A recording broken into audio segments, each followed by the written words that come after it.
Hello everyone, I welcome you all to GA education for free. आज के इस lecture में हम लोग एनसीईआरटी क्लास 6 की जियोग्राफी को कवर आउट करेंगे। चैप्टर नंबर 1 को हम लोग देखेंगे। स्टार्ट करते हैं लेक्चर को। सबसे पहले यहाँ पे आता है the solar system and the earth. ये इस चैप्टर का नाम है। सोलर सिस्टम को समझने के लिए सबसे पहले हमें समझना होगा सेलेस्टियल बॉडीज क्या होती है। सेलेस्टियल बॉडीज को हेवनली बॉडीज भी कहा जाता है। All the object present in the universe, जितने भी ऑब्जेक्ट्स हैं जो कि यूनिवर्स के अंदर प्रेजेंट है, चाहे वो मैटर हो, एनर्जी हो, स्पेस हो, ये सारे कहलाते हैं सेलेस्टियल बॉडीज। एग्जाम्पल के लिए अगर हम देखें, सन, मून, स्टार्स, नेचुरल सैटेलाइट्स, ये सभी चीजें आती है सेलेस्टियल बॉडीज के अंदर। ये जो पिक्चर आप देख रहे हैं, इस पिक्चर के अंदर आप देख सकते हैं, ये है हमारा सन। ये वेरियस हमारे प्लैनेट्स हैं, मरकरी, वीनस, अर्थ, मार्स, तो ये सारे प्लैनेट्स, सन, इसमें एस्ट्रॉइड्स भी आते हैं, ये सारे कहलाते हैं सेलेस्टियल बॉडीज। नाउ अब हम देखते हैं स्टार्स। तो स्टार्स क्या होते हैं, माफ कीजिएगा ये थोड़ा सा स्पेल करेक्शन है। स्टार्स है STARS। स्टार्स क्या होता है? स्टार्स होते हैं काफी बड़े होते हैं अपनी साइज में, गर्म होते हैं, हॉट होते हैं और बर्निंग गैस बॉल्स की तरह होते हैं। तो जिस तरह से एक जलती हुई बॉल आप कह सकते हैं, उस तरह से स्टार्स होता है। स्टार्स की खुद की हीट होती है, लाइट होती है और साथ में वो इमिट भी करते हैं। इमिट का हिंदी मीनिंग होता है उत्सर्जित करना। तो स्टार्स खुद की हीट भी होती है, लाइट भी होती है और खुद इमिट भी करते हैं। मास की अगर बात करें तो इनका काफी बड़ा मास होता है। अगर हम लोग डेंसिटी के बारे में, डायमीटर के बारे में बात करें तो काफी बड़ा इनका मास होता है। ग्रेविटेशनल फोर्स भी इनका काफी ज्यादा होता है कि ये अपने आसपास के ऑब्जेक्ट्स को अपने सेंटर की ओर अट्रैक्ट भी करते हैं। अर्थ के सबसे पास का स्टार हम लोग सन को मानते हैं और सन खुद एक स्टार है और अर्थ का सबसे नजदीकी, nearest to the earth star है हमारा सन। एस्ट्रोनॉमी, एनसीईआरटी क्लास 6 में ये जो आपको एस्ट्रोनॉमी का जो डेफिनेशन मिलेगा, कई बार वेरियस एग्जाम्स में पूछा जाता है कि फादर ऑफ एस्ट्रोनॉमी कौन है। वो है निकोलस कोपरनिकस। कई बार ये डेफिनेशन हमें याद करने की जरूरत होती है कि एस्ट्रोनॉमी एक्चुअल में क्या होता है। तो astronomy a branch of science dealing with the study of sun, moon and planets, stars etcetera. तो उसको हम लोग कहेंगे एस्ट्रोनॉमी। मतलब एसी साइंस की, एसी एक ब्रांच, एसी एक शाखा जो कि डील करती है सन, मून, प्लैनेट्स, स्टार्स की स्टडी को। ओके, फादर ऑफ एस्ट्रोनॉमी हम कहा जाता है निकोलस कोपरनिकस को। नाउ अब हम लोग देखते हैं कि स्टार्स ट्विंकलिंग क्यों करते हैं। हम लोगों ने देखा है काफी बार, अगर आप रात को देखेंगे तो तारे जो है हमें टिमटिमाते हुए दिखाई देते हैं, ट्विंकलिंग करते हुए दिखाई देते हैं। तो इसको हम लोग समझते हैं। एनसीईआरटी क्लास 6 की बुक में बहुत अच्छे से समझाया गया है। बहुत सिंपल तरीके से हम लोग इसका रे डायग्राम से आपको समझाने की कोशिश कर रहे हैं। स्टार्स, सबसे पहले क्या होता है, लाइट्स। स्टार स्टार्स अपने लाइट इमिट करते हैं। अब जब वो लाइट इमिट करते हुए वो पास करती है, ये देख रहे हैं, अगर यहाँ पे कोई स्टार है, जैसे यहाँ पे एक आपको स्टार दिख रहा है, उसकी रेज ये आपको यहाँ पे दिख रही है। ओके, तो ये रेज जो आ रही है, ये वेरियस एटमोस्फियर की डिफरेंट डिफरेंट लेयर्स है। कहाँ पे डेंसिटी कम है, कहीं पे कुछ गैसेस के कारण डेंसिटी ज्यादा है। तो वो जो रे आती है स्टार की तरफ से, स्टार की साइड से, वो रिफ्लेक्ट होते हुए आती है। उसके कारण क्या होता है, ये आप देखेंगे रे इस तरह से यहाँ पे टेढ़ी मेढ़ी रिफ्लेक्ट हो के आ रही है, डेंसिटी डेंसिटी से एक दूसरे की तरफ मुड़ती हुई, रिफ्लेक्ट होती हुई आती है। तो जब ये ह्यूमन आई को, हम लोग जब इसको स्टार को देखते हैं तो वेरियस वेरियस डेंसिटी की जो वेरिएशन है, उसके कारण हम लोग वो स्टार की ट्विंकलिंग, स्टार का टिमटिमाना नजर आता है। नाउ नेक्स्ट है गैलेक्सी। तो गैलेक्सी के बारे में हम लोग देखेंगे गैलेक्सी होती क्या है। तो गैलेक्सी का अगर हम लोग सिंपल वन वर्ड में देखें तो स्टार, ग्रुप ऑफ स्टार, ये ग्रुप ऑफ स्टार्स है। ओके, तो यहाँ पे स्पेल करेक्ट कर लीजिएगा, ग्रुप ऑफ स्टार।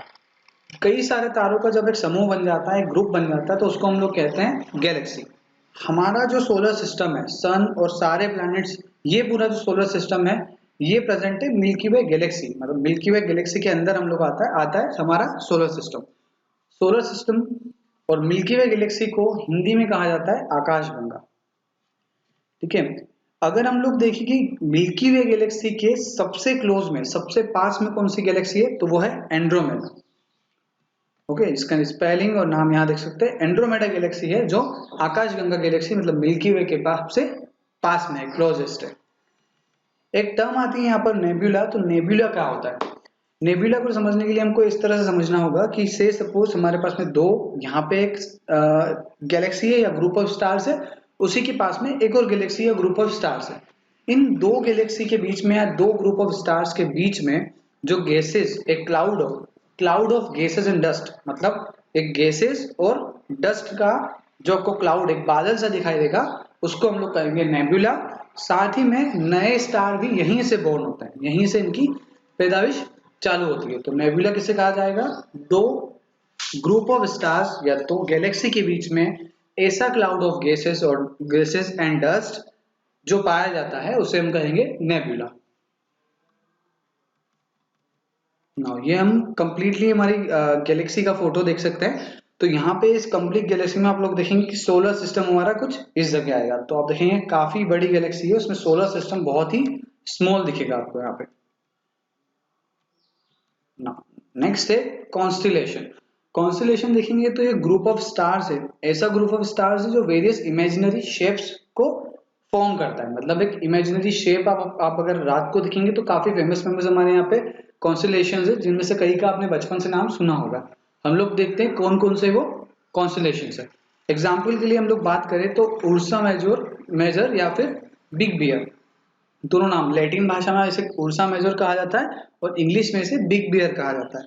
इसी का एक पार्ट है काफी फेमस जो हम लोग बचपन से देखते आए हैं, जिसको कहा जाता है स्मॉल बियर कॉन्स्टलेशन, या फिर अगर आप इसे कहेंगे इंग्लिश में बिग दीपर, हिंदी में संस्कृत में आप इसे कहेंगे सप्त ऋषि, विच मीन्स सेवन सेंट्स। और ये बेसिकली एक 7 तारों का समूह होता है, ग्रुप ऑफ 7 स्टार होता है। इसकी पिक्चर मैं आपको यहाँ पे दिखा रहा हूँ ना। यहाँ पे आप देख सकते हैं ये जो एक लड़की, ये फोटो एनसीईआरटी क्लास 6 से ही लिया गया है, क्लास 6 की बुक में ही आपको मिलेगा। यहाँ पे ये जो आप स्टार्स देख रहे हैं, ये 7 स्टार 1 2 3 4 5 6 7, इन स्टार से अगर आप ये जो शेप है हमारा, एक क्वेश्चन मार्क की तरह शेप होता है। वेरियस टाइम आपने बचपन में इसको देखा ही होगा, या अगर नहीं भी देखा हो तो आप लोग अगर शाम को रात को गौर से अगर आप स्काई की तरफ देखेंगे तो आपको काफी इजीली ये वाला स्टार मिल जाएगा। इसे कहा जाता है सप्तऋषि। इसी सप्तऋषि के थ्रू हम लोग नॉर्थ स्टार को भी देख सकते हैं। नॉर्थ स्टार क्या होता है? जो हमारा उत्तर तारा, या फिर इसको ध्रुव तारा भी कहा जाता है, या पोलारिस भी इसी को कहा जाता है, या पोल स्टार भी इसी को कहा जाता है। तो वेरियस नाम है एक ही स्टार के। तो पुराने समय में क्या होता था, जब हमारे पास में कंपास नहीं थे तो साइंटिस्ट एस्ट्रोनॉमर्स क्या करते थे, दिशा को देखने के लिए इसी सप्तऋषि के द्वारा, स्मॉल बियर कॉन्स्टलेशन के द्वारा हम लोग नॉर्थ साइड को आइडेंटिफाई कर सकते थे। तो नॉर्थ स्टार जब आइडेंटिफाई होता था तो वहां से समझ में आता था कि नॉर्थ साइड ये है, मतलब हमें दिशा मिल जाती थी। मूविंग ऑन टू नेक्स्ट, अब हम देख रहे हैं सोलर सिस्टम। तो सोलर सिस्टम जो है वो एक लैटिन वर्ड सोल का मतलब होता है, सोल एक लैटिन वर्ड है, इसका मतलब होता है सन, विच मीन सूर्य। अब सोलर सिस्टम जो है, इस पूरे सोलर सिस्टम को कहा जाता है फैमिली ऑफ द सन। सन के पूरे परिवार को, पूरी फैमिली को कहा जाएगा सोलर सिस्टम। आप देखेंगे सोलर सिस्टम के अंदर आएगा द सन, 8 प्लैनेट्स, सैटेलाइट्स और अदर सेलेस्टियल बॉडीज। तो जितनी भी सेलेस्टियल बॉडीज है सोलर सिस्टम के अंदर, सन, 8 प्लैनेट्स, सैटेलाइट्स, जितनी भी सैटेलाइट्स है जैसे अर्थ का मून हो गया, और अदर सेलेस्टियल बॉडीज, ये आते हैं सारे सोलर सिस्टम के अंदर, which means family of the sun के अंदर। अब देखेंगे हम लोग कॉस्मिक ईयर क्या होता है। ये एक ऐसी टर्म है जो आपको वेरियस, जैसे जैसे आप 6th to 7th 8th जब भी आप पढ़ेंगे तो आपको कॉस्मिक ईयर ज्योग्राफी में स्पेशली आपको वर्ड कहीं ना कहीं तो मिलेगा। कॉस्मिक ईयर में हम लोग देखते हैं कि इसका मतलब क्या होता है, time taken by a solar system to complete one orbit around the milky way galaxy. अब एक हमारी जो आकाशगंगा, जो हमारी गैलेक्सी है मिल्की वे, उसका एक पूरा राउंड काटने में, पूरा राउंड लगाने में, उसकी ऑर्बिट में हमारे पूरे सोलर सिस्टम को जितना टाइम लगता है उसको हम लोग कहते हैं कॉस्मिक ईयर।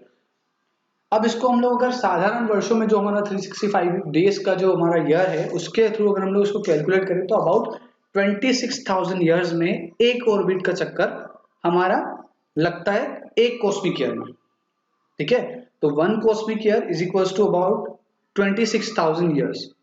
तो कॉस्मिक ईयर का बेसिकली ये मतलब होता है, सोलर सिस्टम को मिल्की वे गैलेक्सी का 1 ऑर्बिट राउंड कंप्लीट करने में जितना टाइम लगेगा उसको हम लोग कहते हैं कॉस्मिक ईयर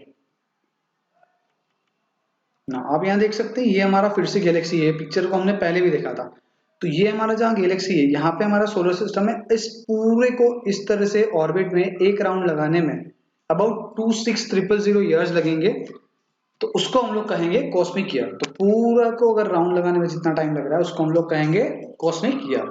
आई होप आपको ये समझ में आया होगा।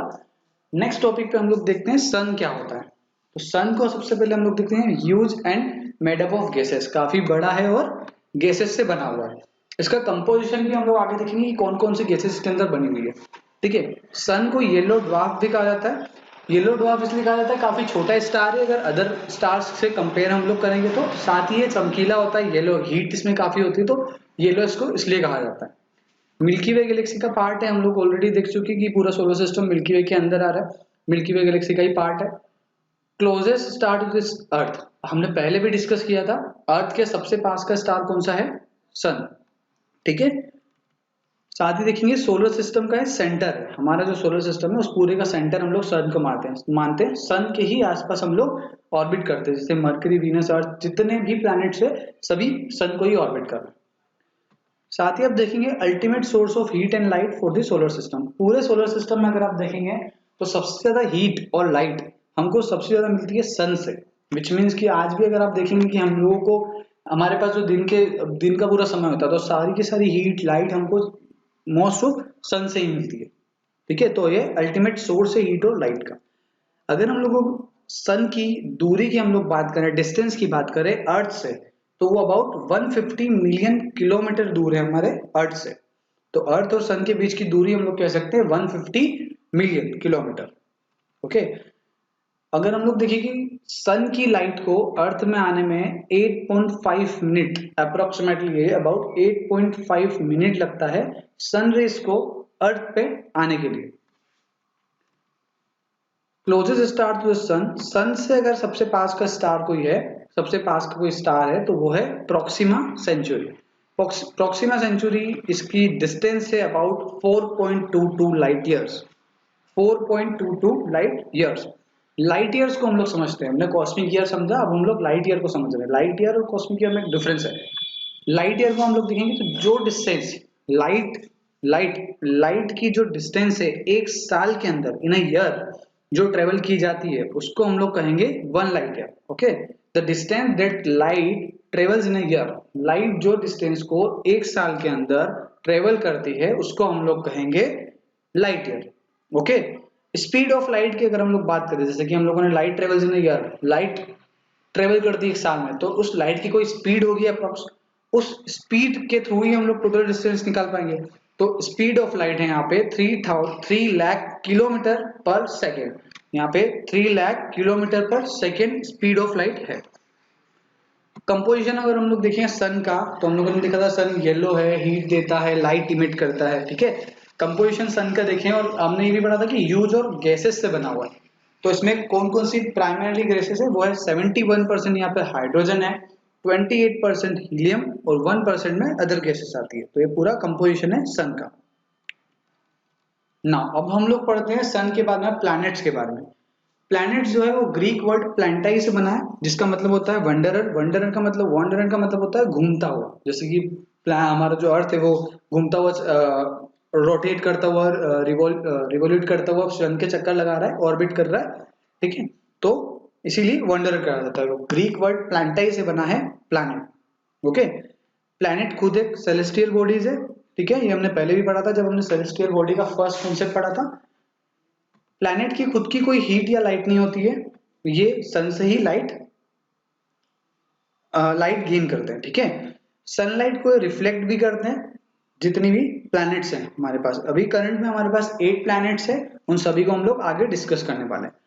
Planets revolve around the sun in a fixed path. तो एक फिक्स्ड पाथ है, एक फिक्स्ड ऑर्बिट है, उसके अंदर ही प्लैनेट्स जो है सन का चक्कर लगाते हैं या ऑर्बिट करते हैं।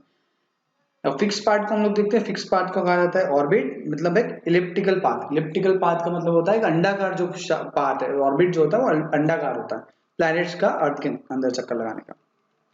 करंट में अभी हमारे पास में 8 प्लैनेट्स है। हम सन से उनकी डिस्टेंस के ऑर्डर में हम लोग 8 सारे प्लैनेट्स को देखते हैं। तो सबसे स्टार्टिंग में आता है हमारा मरकरी, फिर आता है वीनस, अर्थ, मार्स, जुपिटर, सैटर्न, यूरेनस और नेपच्यून। ठीक है, इसके अलावा 9th प्लैनेट हुआ करता था, उसका नाम था प्लूटो। ओके, प्लूटो को अब डाल दिया गया है ड्राफ्ट प्लैनेट की श्रेणी में, ड्राफ्ट प्लैनेट की लिस्ट में इसको डाल दिया गया है IAU के द्वारा। ठीक है, इंटरनेशनल एस्ट्रोनॉमिकल यूनियन के द्वारा 2006 में प्लूटो को प्लैनेट से ड्राफ्ट प्लैनेट का दर्जा दिया गया था, क्योंकि प्लैनेट की जो डेफिनेशन है प्लूटो उसको कहीं ना कहीं पूरा नहीं कर पा रहा था। ओके, तो प्लैनेट की जो डेफिनेशन है, प्लैनेट को इन डेप्थ हम लोग आगे आगे आने वाले चैप्टर्स में, आने वाली क्लासेस में बहुत अच्छे से, बहुत डिटेल से पढ़ेंगे। अब हम देखते हैं प्लैनेट, यहाँ पे दो तरह के प्लैनेट हम लोग यहाँ पे देख सकते हैं, वो है इनर प्लैनेट और आउटर प्लैनेट। इनर प्लैनेट को हम लोग टेरेस्ट्रियल प्लैनेट या रॉकी प्लैनेट भी बोलते हैं। आउटर प्लैनेट्स को हम लोग गैसियस प्लैनेट या जोवियन प्लैनेट्स भी बोलते हैं। जोवियन मतलब होता है जुपिटर, जुपिटर के जैसे। ठीक है, तो इनर प्लैनेट्स में हमारे पास आते हैं स्टार्टिंग के जो 4 प्लैनेट्स है, मरकरी, वीनस, अर्थ और मार्स। यहाँ पे आप देखेंगे स्टार्टिंग के 4, मरकरी, वीनस, अर्थ, मार्स, ये चारों के चारों आपको यहाँ इनर प्लैनेट्स में दिखाई देंगे। ठीक है, क्योंकि ये सबसे ज्यादा सन के क्लोज है, प्लस ये रॉक्स के बने हुए, इसीलिए इन्हें रॉकी प्लैनेट भी कहा जाता है। आउटर प्लैनेट्स में हम लोग देखेंगे कि ये है गैसियस प्लैनेट। गैसियस प्लैनेट मतलब आप देखिए 4 प्लैनेट जो स्टार्टिंग के थे, मरकरी, वीनस, अर्थ, मार्स, उसके बाद में थे हमारे पास जुपिटर, सैटर्न, यूरेनस और नेपच्यून। ये चारों आते हैं आउटर प्लैनेट्स में, सन से काफी दूर है, प्लस बड़े प्लैनेट्स हैं। ठीक है, इनका जो डायमीटर है वो काफी बड़ा है, साथ he made up of gases and liquids है। तो इनर प्लैनेट जो है वो रॉक के बने हैं, मेड अप ऑफ रॉक्स, इसीलिए इन्हें हम रॉकी प्लैनेट कहते हैं। और गैसियस प्लैनेट, आउटर प्लैनेट जो है वो गैसेस एंड लिक्विड्स के बने हैं, तो इसमें गैसियस प्लैनेट्स कहा जाता है। या जुपिटर के जैसे, मतलब ये जुपिटर, सैटर्न, यूरेनस, नेपच्यून, इनकी काफी करीब करीब प्रॉपर्टी जो है सेम है, इसीलिए इन्हें जोवियन प्लैनेट्स भी कहा जाता है, मतलब जुपिटर के जैसे ना। अब आती है हमारे प्लेनेट की बात, जहां पे हम लोग पढ़ेंगे अर्थ के बारे में। ठीक है, थर्ड नियरेस्ट प्लेनेट है सन टू द सन, सन के तीसरा सबसे नजदीक का प्लेनेट है मरकरी, वीनस, अर्थ। वीनस के बाद में अर्थ आ रहा है। ठीक है, शेप इसका हम लोग बात करते हैं जियोइड। ओके, जियोइड, जियोइड ये नाम दिया गया था JF लिस्टिंग के द्वारा। ओके, काफी इंपॉर्टेंट है, कई बार 1 मार्क क्वेश्चन में, कई बार कई एग्जाम में, वेरियस एग्जाम्स में आपको मिलेगा। JF लिस्टिंग ने जियोइड नाम दिया था। जियोइड का मतलब होता है अर्थ लाइक शेप, जिसका अर्थ अर्थ की तरह हो। अब अर्थ का शेप कैसा है, तो bulges through the equator, equator में काफी चौड़ा है और फ्लैटन एट दी पोल। आप लोग जब ग्लोब को हम लोगों ने देखा होगा बचपन में, हमारी कई सारी क्लासेस में, स्कूल्स में, आप भी, हम लोग अगर ग्लोब को देखते हैं तो आप देखेंगे कि पोल्स की तरफ एक थोड़ा चपटा होता है और इक्वेटर की तरफ आते आते चौड़ा होता जाता है, मतलब बल्ज होता जाता है। ओके, नाउ यूनिक प्लैनेट है यहाँ पे, क्योंकि एक लौता प्लैनेट है जहां पे हमें लाइफ मिलती है। यूनिकनेस एक किन कैरेक्टरिस्टिक्स की वजह से यूनिक है, इसको हम लोग समझते हैं एक बार। सबसे पहली चीज एटमॉस्फेयर। यहाँ पे जो है इक्वेटर के आसपास पूरे अर्थ को घेरे हुए हैं यहाँ पे एटमॉस्फेयर, गैसेस, जिनके थ्रू जो हमारे लिए काफी जरूरी गैसेस है, like ozone, nitrogen, oxygen, various type की गैसेस है जो एटमॉस्फेयर में प्रेजेंट है, जिनकी वजह से लाइफ पॉसिबल हो पाती है। लाइक हम लोग ऑक्सीजन लेते हैं, कार्बन डाइऑक्साइड रिलीज करते हैं। सो कई सारी प्रोसेस, कई सारी गैसेस यहाँ पे अवेलेबल है, जिसके थ्रू इस अर्थ को यूनिक प्लैनेट बनाता है हमारा एटमॉस्फेयर। नाउ वाटर को हम लोग देखें तो 3 फॉर्म में हमारे पास वाटर अवेलेबल है, जो अपने आप को, अर्थ को यूनिक बनाता है। यहाँ पे सॉलिड, लिक्विड, गैस, तीनों फॉर्म में वाटर है। ठीक है, अब कई लोगों को मेजरली एक डाउट होता है कि हम लोगों को सॉलिड फॉर्म में कहाँ है वाटर, तो आप देखेंगे ग्लेशियर्स को हम लोग जो देखते हैं तो ग्लेशियर्स होता है सॉलिड फॉर्म में। लिक्विड हमारे पास में सी है, रिवर्स है, ओके, पॉन्ड है, एटसेट्रा। गैस जो हमारे पास में वाष्प उड़ के जाती है, जो हमारे पास में क्लाउड्स के अंदर होता है, तो वो गैस के अंदर आ जाता है। Okay, 3/4 of this earth surface covered है वाटर के साथ, वाटर से। जैसे हम लोगों ने देखा है कई बार, हम लोगों ने पढ़ा भी है कि 3/4 हमारा एक एक 3/4 हिस्सा जो है अर्थ का, वो केवल पानी से कवर्ड है। इसीलिए हम लोग अगर अर्थ को जब ऊपर स्पेस से हम लोग अगर इसको देखेंगे तो हमें पूरा नीला कलर का दिखाई देता है, इसीलिए अर्थ को ब्लू प्लैनेट भी कहा जाता है। ब्लू प्लैनेट, 3/4 हिस्सा इसका वाटर से कवर्ड होने के कारण। ओके, एक और काफी इंपॉर्टेंट चीज है जो यूनिक बनाती है इस प्लैनेट को, वो है temperature. Neither too hot not too cold, मतलब ना ज्यादा गर्म है ना ज्यादा ठंडा है। इस जगह पे है, कुछ जगह पे ऐसा है कि ठंडा है, लेकिन वहां पे लाइफ पॉसिबिलिटी को दे देता है, लाइफ की एग्जिस्टिंग दे देता है। ठीक है, तो टेम्परेचर, एटमॉस्फेयर, वाटर, ये तीनों चीजें काफी यूनिक बना देती है अर्थ को। इन्हीं तीनों की वजह से कहीं ना कहीं अर्थ पे लाइफ पॉसिबल हो पाई। ओके, नाउ हम लोग देख रहे हैं सैटेलाइट्स को। सैटेलाइट्स होती है दो तरह की, एक होती है नेचुरल, एक होती है ह्यूमन मेड या फिर आर्टिफिशियल। ह्यूमन मेड या मैन मेड भी इसे कहा जाता है, ठीक है। ये करती है सन के अराउंड चक्कर लगाती है, ठीक है। सेलेस्टियल बॉडीज होती है, सैटेलाइट खुद एक सेलेस्टियल बॉडीज होती है, जैसे कि हम लोगों ने देखा मून, तो मून हमारा खुद एक सेलेस्टियल बॉडी है, right. Shines by reflecting the sunlight, shine करता है मून, शाइन करता है, जब सनलाइट मून के ऊपर गिरेगी तो उनको रिफ्लेक्ट करते हुए शाइन करेगा। केवल मून नहीं, जितनी भी नेचुरल सैटेलाइट्स हैं, ओके। सैटेलाइट के टाइप हम लोग देखते हैं, दो टाइप के सैटेलाइट है, नेचुरल सैटेलाइट और human made satellite. Natural satellite के हम लोग देखेंगे, जैसे कि हमारा मून हो गया, अर्थ के लिए क्या हो गया, मून। मून जो है केवल अर्थ का नेचुरल सैटेलाइट है, ओके। जैसे वेरियस वेरियस प्लैनेट्स के अपने अपने नेचुरल सैटेलाइट्स हैं, हम लोग उनको आगे इन डेप्थ पढ़ेंगे आने वाली अपनी क्लासेस में। अभी हम लोग 6th की एनसीईआरटी को कवर कर रहे हैं, विच मीन्स हम लोग 6 के लेवल से हम लोग स्टार्ट कर रहे हैं, ओके। आर्टिफिशियल सैटेलाइट या फिर मैन मेड या फिर ह्यूमन मेड सैटेलाइट को हम लोग देखते हैं, तो ये डिजाइन की जाती है साइंटिस्ट के द्वारा। इनका मेन काम होता है इनका कि to gather information about the universe, whole universe के बारे में हम लोग इन्फॉर्मेशन गैदर करने के लिए आर्टिफिशियल सैटेलाइट्स को हम लोग बनाते हैं, साइंटिस्ट बनाते हैं, ठीक है। रॉकेट के थ्रू कैरी किया जाता है इनको स्पेस के अंदर, इनको एक ऑर्बिट के अंदर हम लोग छोड़ देते हैं, जिससे कि ये अराउंड, यहाँ पे आप स्पेल करेक्ट कीजिएगा, अराउंड है, अर्थ के अराउंड ये चक्कर लगा के हमें इंफॉर्मेशन कलेक्ट करके देते हैं, ठीक है। जैसे वेरियस हम लोग एग्जांपल के लिए ले सकते हैं, इनसेट, एजुसेट, और आने वाले नेक्स्ट स्लाइड में मैं आपको दिखाने वाला हूँ वेरियस सैटेलाइट्स किस तरह से ये ऑर्बिट में छोड़े जाते हैं, ठीक है। तो एक बार हम लोग इसको रिवाइज कर लेते हैं। आर्टिफिशियल सैटेलाइट्स को साइंटिस्ट के थ्रू द्वारा डिजाइन की जाती है, इंफॉर्मेशन गैदर करती है यूनिवर्स के बारे में, रॉकेट के थ्रू इसे कैरी किया जाता है स्पेस के ऑर्बिट में, और ऑर्बिट में अर्थ का चक्कर लगाती है, राइट। अब हम लोग देखने वाले हैं ये जो पिक्चर आपके सामने है, इसमें आप लोग देख सकते हैं ये है हमारा अर्थ, ठीक है। यहाँ पे हमारा है पोलर ऑर्बिट, ओके। तो ये जो आप देख रहे हैं जियो स्टेशनरी ऑर्बिट, इसके आसपास आपको सारी की सारी सैटेलाइट्स मिलेगी, और पोलर ऑर्बिट के आसपास, तो ये हमारे अर्थ के ऑर्बिट्स हैं, जिनके हमें, जैसे कि यहाँ पे ये वाली है, तो ये इस ऑर्बिट में इस तरह से अर्थ का चक्कर लगाएगी, और इंफॉर्मेशन का डेटा हमारे रिसर्च सेंटर तक ये शेयर करती है, जिसके थ्रू हमें वो वेरियस डिटेल्स मालूम पड़ती है कि आसपास के स्पेस में क्या चीजें चल रही है, यूनिवर्स में क्या चीजें होने वाली है, कौन सी घटना हो सकती है, क्या क्या चल रहा है, जैसे कि हमें वेदर के बारे में पता लगाना। तो ये सारी चीजें का काम होता है सैटेलाइट्स का।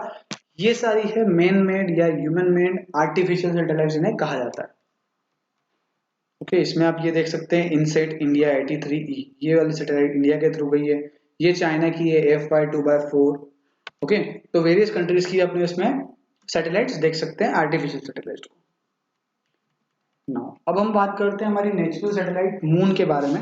मून का जो डायामीटर है वो है 1/4 ऑफ द अर्थ साइज, मतलब एक डायामीटर को हम लोग कहेंगे कि रेडियस, जो रेडियस का डबल होता है डायामीटर, राइट। तो हमारे जो अर्थ का टोटल डायामीटर है उसका 1/4 बिटवीन 25% है अर्थ की साइज का, okay. Appear big as it is nearest to the earth than any other celestial body. बाकी जो सारी सेलेस्टियल बॉडीज है, लाइक स्टार हो गए, हमारे सन हो गए, राइट। सन को हम लोग इसमें काउंट नहीं करते हैं, वो भी काफी हमसे दूर है, राइट। तो इन सभी से काफी पास है, जो हमारे वेरियस स्टार्स हैं, इन सभी से, या वेरियस प्लैनेट्स हैं, इन सभी से काफी पास है ये अर्थ के, इसी कारण हमें ये काफी बड़ा दिखाई देता है, right. Complete one orbit of the earth in about 27 days, तो 27 डेज के अंदर ही अपने ऑर्बिट जो है अर्थ को ऑर्बिट कर देता है, मतलब पूरा चक्कर लगा देता है, साथ ही अपनी एक्सिस पे भी इसी इतने ही टाइम में 27 डेज के अंदर भी एक चक्कर कंप्लीट कर लेता है। इसके अंदर आपको मिलेंगे mountains, craters, valley, other landforms, काफी सारे लैंडफॉर्म्स, आपको वेरियस लैंडफॉर्म्स मिलेंगे, जैसे कि उसी के कारण यहाँ पे क्या होता है, हमको शेडो दिखाई देती है। हम लोग जैसे चांद पे देखेंगे तो हम लोग का जैसे कहा जाता है कि चांद पे दाग दिखाई देता है, एक दाग धब्बे से दिखाई देता है, तो धब्बा नहीं है, एक्चुअल में क्या है, माउंटेन्स है, क्रेटर्स है, बड़े बड़े गड्ढे हैं वहां पे, माउंटेन्स है, वैलीज है। तो उन सारे वेरियस लैंडफॉर्म्स के कारण हम लोगों को उनकी परछाई, शेडो दिखाई देती है, जो हमें एक दाग धब्बे के रूप में दिखाई देखते हैं हम लोग यहाँ से। वाटर और एयर दोनों यहाँ पे अवेलेबल नहीं है मून में, जो कि हमारा नेचुरल सैटेलाइट है।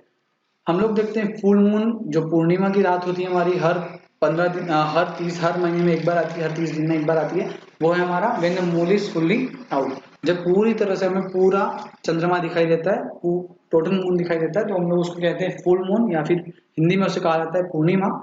न्यू मून कहा जाता है अमावस्या की रात को, ठीक है। जब कंप्लीटली डार्क हो जाता है, हमें मून दिखाई नहीं देता है, उस दिन हम कहते हैं उस रात को हम लोग कहा जाएगा अमावस्या या फिर न्यू मून। फैक्ट्स हम लोग इसके सबसे इंपॉर्टेंट फैक्ट्स देख लेते हैं, तो वो है हमारा first man to step on the moon. पहला व्यक्ति जो मून पे गया था, ठीक है, जिसने स्टेप रखा था, वो था हमारा नील आर्मस्ट्रॉन्ग, यूएस के द्वारा गए थे। और इंडिया का पहला successful mission, moon mission launch हुआ था, वो हुआ था चंद्रयान 1। ठीक है, इंडिया का पहला सक्सेसफुली लॉन्च्ड मून मिशन है हमारा चंद्रयान 1। अब हम लोग देखते हैं एस्ट्रॉइड्स क्या होते हैं। एस्ट्रॉइड्स आप देखेंगे तो टीनी रॉक बॉडीज है, काफी छोटे छोटे, एक रॉकी रॉकी बॉडीज है, मतलब पत्थर रॉकी के जो है काफी छोटी छोटी बॉडीज है। बेसिकली सबसे ज्यादा आपको जो यहाँ देखने को मिलेगी वो मिलेगी मार्स और जुपिटर के बीच में। इसको हम लोग आगे एक पिक्चर से मैं आपको दिखाऊंगा कि कहाँ पे मार्स और जुपिटर के बीच में एक ऑर्बिट्स काफी सारे आपको वहां पे दिखाएंगे। ठीक है, मतलब वहां पे ऑर्बिट करते हैं एस्ट्रॉइड, जो है एक एस्ट्रॉइड बेल्ट है मार्स और जुपिटर के बीच में, उसको हम लोग देखेंगे, उस वहां पे उनका पूरा ऑर्बिट है, वो भी चक्कर लगा रहे हैं। ठीक है, तो ऑर्बिट करते हैं अराउंड दी सन, सन का पूरा चक्कर लगाते हैं। अब हम देखते हैं मेट्रॉइड्स। मेट्रॉइड्स हम लोग देखेंगे तो स्मॉल पीसेस ऑफ रॉक्स, जैसे रॉक्स के फ्लाइंग ऑब्जेक्ट है, इधर उधर हमारे स्पेस में आपको ये दिखते रहेंगे और मूव्स अराउंड द सन, सन के अराउंड घूमते रहेंगे। काफी छोटे छोटे रॉक्स होते हैं। ठीक है, अर्थ के आउटसाइड एटमॉस्फेयर में भी आपको काफी सारे देखने को मिलेंगे। Sometimes come near the earth, कई बार ऐसा होता है कि ये धरती के, हमारे अर्थ के काफी नजदीक आ जाते हैं। ठीक है, अब हम पढ़ेंगे मेटर्स। देखिए मेट्रॉइड्स और उसके अंदर आता है मेटियोर्स। मेटियोर्स हम लोग देखेंगे तो meteoroids passing through the earth surface, ऐसे मेटेरॉइड्स जो कि अर्थ के सरफेस से पास करते हैं, ठीक है, उन्हें हम कहेंगे मीटियोर्स। और वो होते हैं फ्रिक्शन, एयर के फ्रिक्शन के द्वारा वो जल जाते हैं और वहीं पे हीटेड अप, काफी गर्म हो जाते हैं और वहीं पे अलग एटमोस्फेयर में ही जल जाते हैं, तो उन्हें हम कहेंगे meteors. Okay, cause of flash of light, मतलब एक शूटिंग स्टार, जो हम लोग बोलते हैं ना कि तारा टूट रहा है, इस तरह से हम लोगों ने कई बार हम लोग अपने रात को ये आपको दृश्य दिखने को मिलेगा, तो उन्हें हम कहेंगे फ्लैश ऑफ लाइट। जब हमें फ्लैश ऑफ लाइट दिखाई देती है, मतलब सडनली एक लाइट हमारे सामने दिखेगी, तो उसको हम लोग कहेंगे मीटियोर्स। ओके, अब आता है नेक्स्ट टर्म आती है हमारी मेटेराइट। ठीक है, मेटेराइट में हम लोग पढ़ेंगे कि passes to the earth surface and falls on the surface. अब देखिए मीटियोर्स ऐसे थे जो केवल अर्थ के एटमोस्फेयर में आ रहे थे, लेकिन वो हीट अप होके बर्न हो जा रहे थे। अब ये जो मेटेराइट है, ये ऐसे हैं जो अर्थ के एटमोस्फेयर में एंटर करने के बाद में अर्थ की सरफेस पे गिर जाते हैं, फॉल हो जाते हैं, उन्हें हम कहेंगे मेटेराइट। ठीक है, यहाँ पे ये जो है होलो क्रेटर, मतलब बड़ा सा एक गड्ढा बना देते हैं, साथ ही इनके अंदर जो है कंटेन होता है आयरन। आयरन के द्वारा काफी मात्रा में यहाँ पे बेसिकली आयरन इनमें होता है। ओके, अब लोग हम लोग देखते हैं कॉमेट के बारे में। कॉमेट के बारे में हम लोग देखें तो icy body of gases and dust.